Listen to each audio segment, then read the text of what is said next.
siang, Kledoskop. Ya. Oke, kita lanjut aja. Gue Ica tadi udah, Kak Kerry udah dikenalin. Nyari mic lu enak. So, cepet banget. Nah, untuk hari ini gue akan bawa tema tentang A Time for Help, Making the World a Better Place. So, kita bayangin gimana kalau kita bisa membantu orang banyak, kita bisa memberi value buat orang sekitar dengan hobi kita pencet handphone, pencet iPhone, Android. Kalau cuma jadi konsumen, tapi gimana kita bisa membuat sesuatu di sini. So, lanjut. Alright. 4 tema yang akan gue bawakan hari ini bisa dibilang dimulai dari entrepreneurship, lalu gimana teknologi bisa membantu kita dalam bentuk dalam entrepreneurship, dan rumah diaspora, kalau pernah dengar semuanya, dan pastinya terakhirnya kontribusi apa yang kita bisa berikan untuk Indonesia. Kita cerita dikit dulu ya. Gue mau cerita karma. Gue punya teman deket gue lah, zaman SMP, SMA. Udah lama kontak tuh, setahun 2 tahun kontak. Dia di Amerika sekarang. Dia di Amerika, biasalah. Habis itu kita Skype, kita tanya kabar, gimana kabar bro? Baik. Oh, sekarang lo sibuk apa? Dia sukses. Dia udah buat restoran Thailand, Indo, Padang gitu lah katanya di Boston. Buat restoran dia. Terus biasa kan, sama teman sama cowok kan saya nanya kabar gimana? Cewek gimana?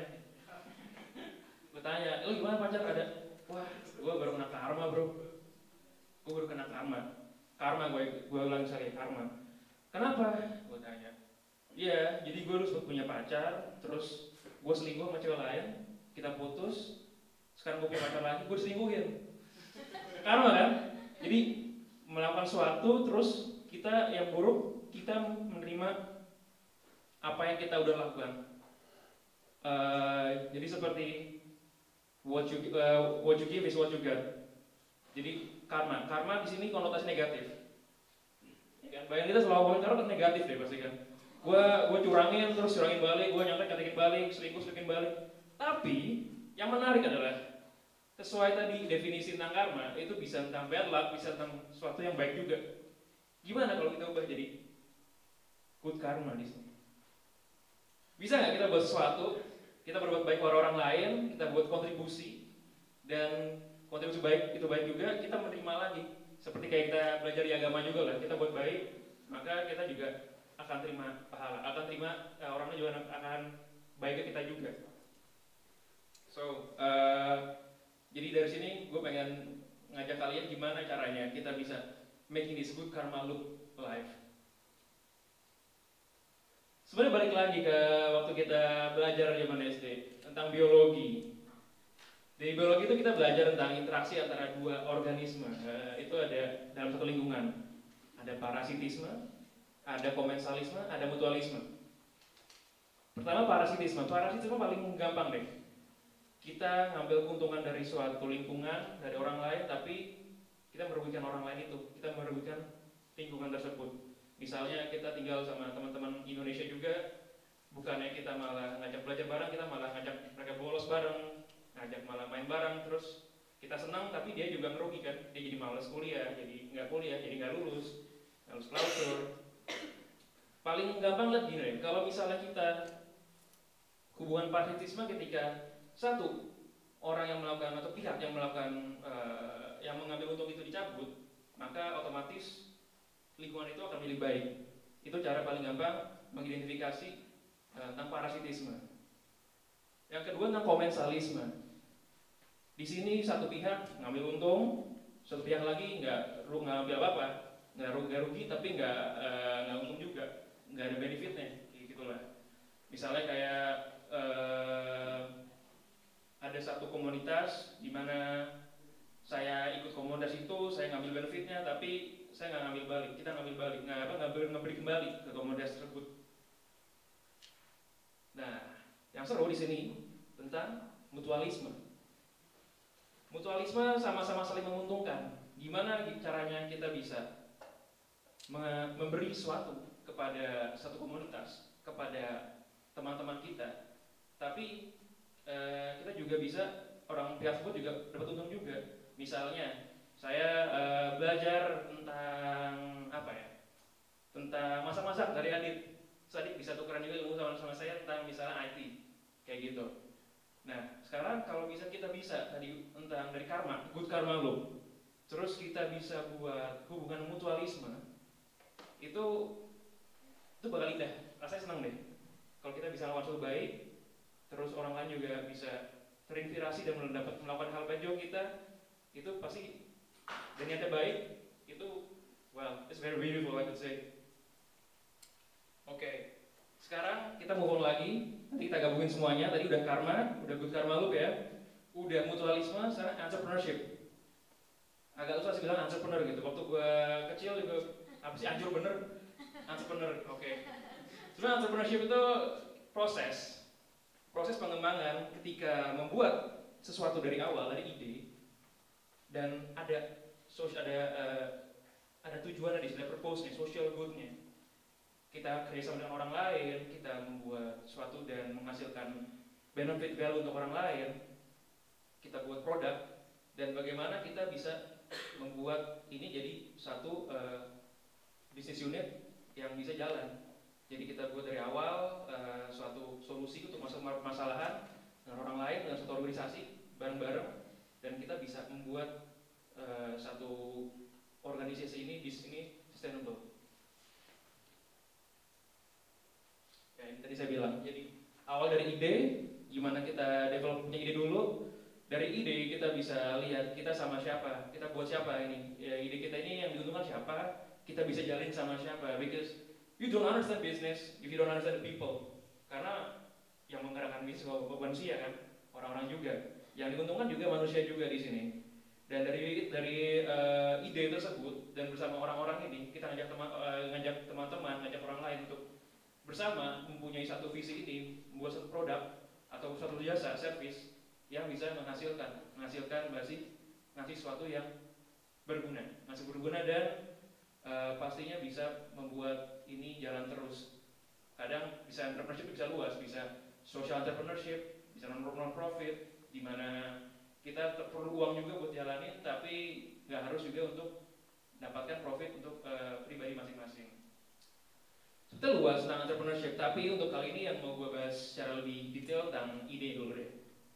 Tentang ide, pasti sering kan? Gue tuh kayak bisa dengar kayak, gue punya ide buat ini, pengen ini, tapi nggak jalan. Gue punya ide kayak buat misalnya buat restoran apa, cuma nggak jalan. Nah sekarang gimana caranya kita memvalidasi ide kita yang kita punya, dan itu bisa kita eksekusi dan baik. The sad story is, ideas are cheap. Lebih murah daripada donor di sini. Ide itu murah sebetulnya. Kalau orang sering bilang ide lo keren banget, ide lo mahal tuh, ya iya kalau misalnya bisa dieksekusi dengan baik. Kalau misalnya nggak dieksekusi, ya ini cuma ide doang kan. Semua bisa mikir. We are free thinkers.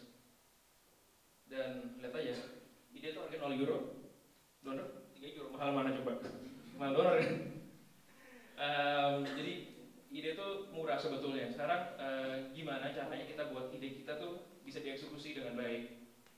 Pertama kita harus identifikasi dulu gimana cara buat ide kita jadi berharga. Kita tahu di sini how to make your ideas valuable. Kita lihat sini passion kita apa.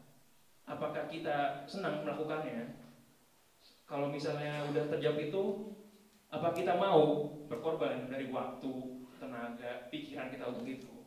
Terus yang paling penting juga, kita harus terus belajar, nggak bisa stagnan. Kita harus belajar terus mengembangkan diri kita, skill kita. Dari situ kita lihat, kita gak ada punya passion, di mana hasrat. Kita senang banget misalnya main musik, kita senang banget misalnya programming atau main bola, itu passion tuh. Dimana kita ngelakuin tapi kita spend uang di situ, dan tapi kita nggak dapat apa kan, paling buat senang fun, itu passion namanya. Lalu muncul skill. Skill itu muncul bisa dari pas bakat kita dari awal, dari hobi kita pas kecil, terus dipupuk terus, kita belajar terus. Misalnya dulu pas kecil suka menggambar, sekarang udah jago bisa maju digital painting, bisa desain macam-macam, udah bisa pakai lain-lain. Terus dari skill itu bisa juga dari pelajaran kita, apa yang kita belajar di pas sekolah, pas kuliah, kursus apa, itu skill namanya. Dan tahu nggak kita gimana cara misalnya punya ide, bisa nggak kita tahu cara buatnya nggak? Gitu, nggak cuma dari doang. Jadi kalau ada passion, ada skill, dan yang nggak kalah penting menurut saya dari jantungnya suatu ide ini adalah purpose kita, niat kita apa. Kalau kita punya niat mulia, niat kita baik, niat kita membantu orang lain, semoga sih insya Allah itu akan memudahkan kita untuk mengambil, mengerjakan, mengeksekusi ide kita tersebut. Ada purpose-nya, apa yang kita pengen bantu, siapa, masalah apa yang ingin kita cari solusinya, siapa yang kita bantu di sini. Dan muncullah ide kita di sini yang kira-kira ini bisa dieksekusi sebelum kita mencari tim untuk tahap selanjutnya. Sekarang saya mau bahas lebih lanjut tentang purpose di sini. Purpose sangat penting karena masalah itu banyak loh, masalah hari banyak. Masalah itu nggak cuma sekedar kayak masalah kemiskinan, masalah edukasi, masalah yang kita temuin kehidupan sehari-hari di sini selama sama orang Indonesia di luar negeri juga banyak gitu loh.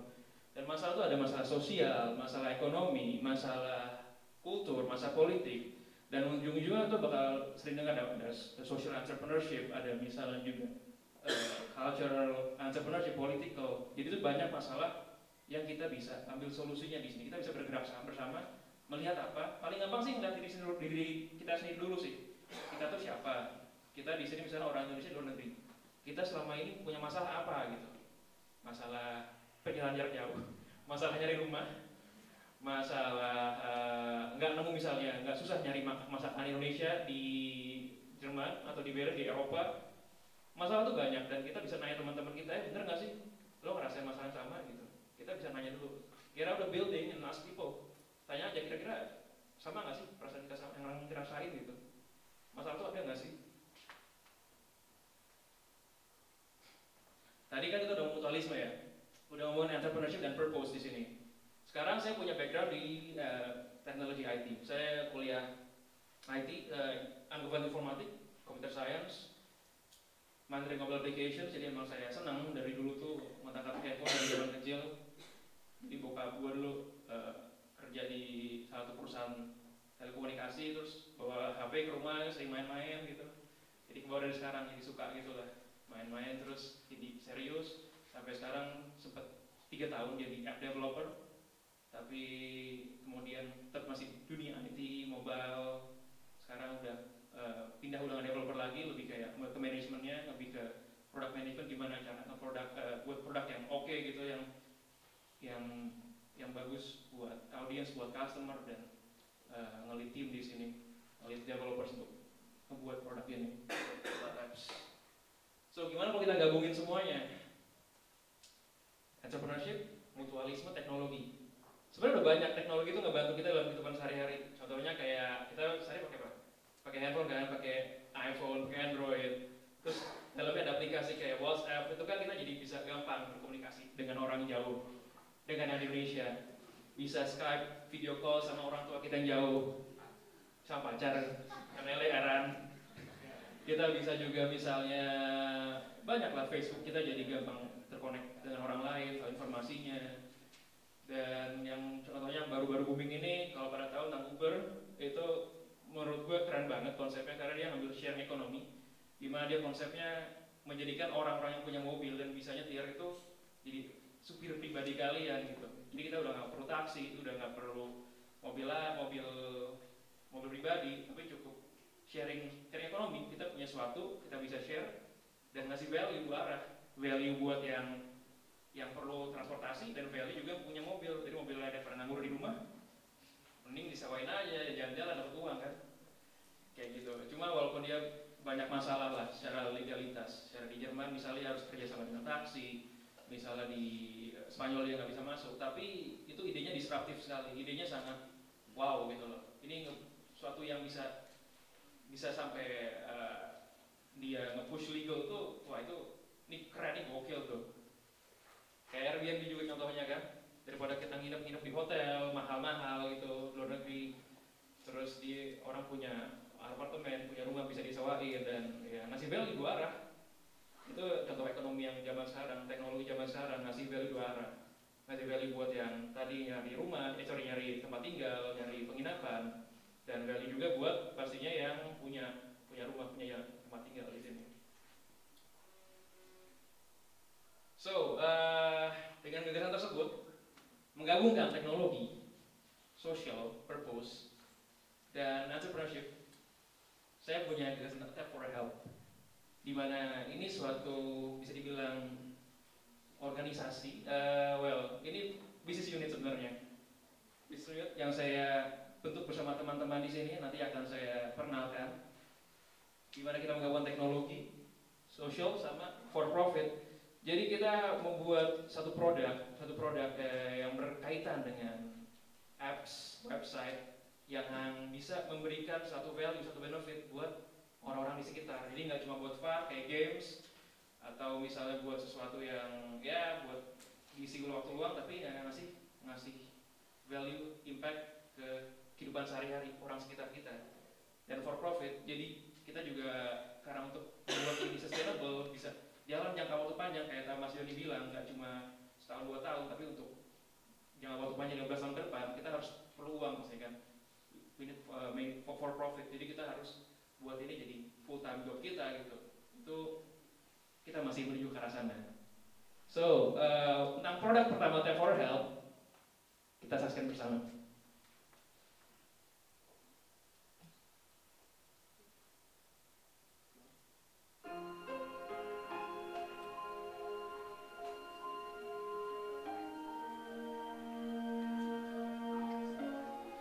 Rumah itu bukan sekedar kenyamanan untuk fisikku. Rumah itu adalah tempat di mana aku bisa jadi diri sendiri, bisa mengerti dan dimengerti.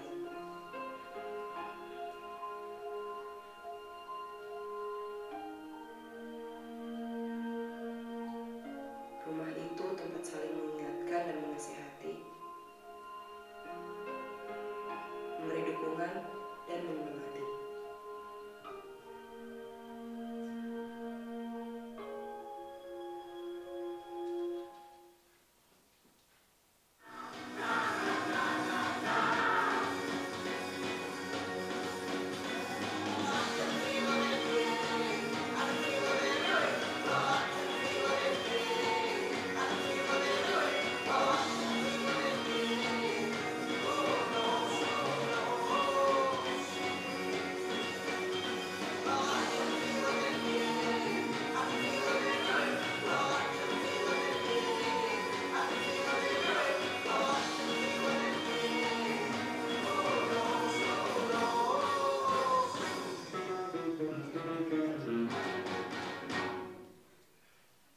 Rumah Diaspora.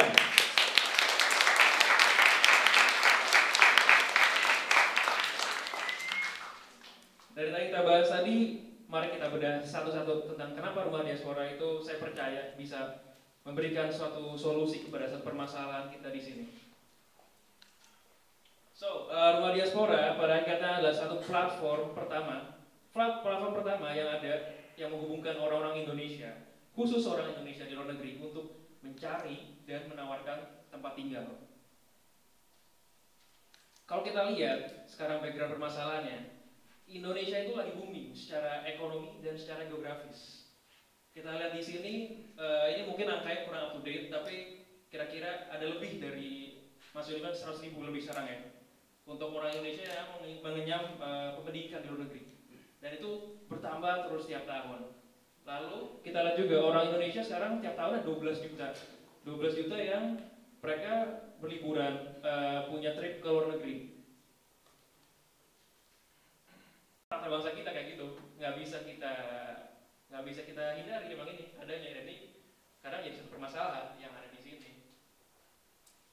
Terus apa yang ingin Rumah Diaspora tawarkan di sini?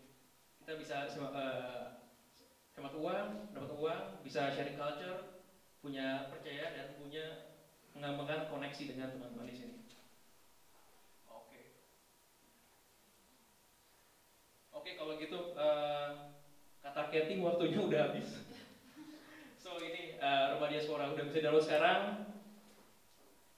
Ya, silahkan download dan kita bisa percaya ini bisa ngebantu teman kita semua. Kita bisa kalian bisa download, bisa coba cari rumah, bisa coba menawarkan rumah kalau pengen pulang ke Indonesia. Terima kasih sekali lagi untuk teman-teman semua. Selamat siang.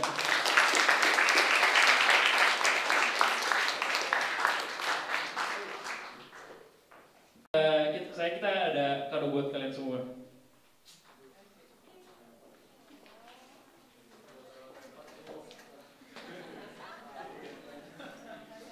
So,